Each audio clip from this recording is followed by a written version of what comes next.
If you constantly feel stuck between fight and flight, I want to teach you something about your nervous system in like 90 seconds. This here is a simple diagram of your nervous system. It's actually called the phylogenetic nervous system. Fancy words, basically meaning that this is your parasympathetic, commonly known as rest and digest. I'm going to call it friend and freeze. And over here is your sympathetic, which is famously known as fight and flight. The reason why this is called friendly is because this is our social engagement space. It's where we feel safe enough to be able to engage with people, that you're friendly with people. Over here though is where we start to move towards a threat, move away from a threat, and then effectively freeze from a threat. This x-axis is really important because this here is stillness and this here is movement. This here is toward and this here is away. The reason why this is so important is because this is far more like a continuum where you're constantly moving around this area as opposed to simply being stuck in fight and flight. A lot of the time we require stillness to be able to recover our nervous system from fight and flight, and we can do that a number of different ways. One way I'm going to teach you is you've got these breathing gears, and this is from a guy called Brian McKenzie. I'm adapting it. You've got first breathing gear, which is just simply nasal in, nasal out. You should do it at rest. Second is still nasal in, nasal out. It's just a longer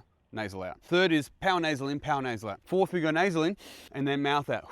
And then 5 is mouth in.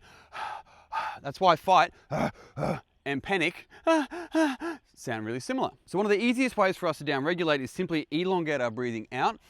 To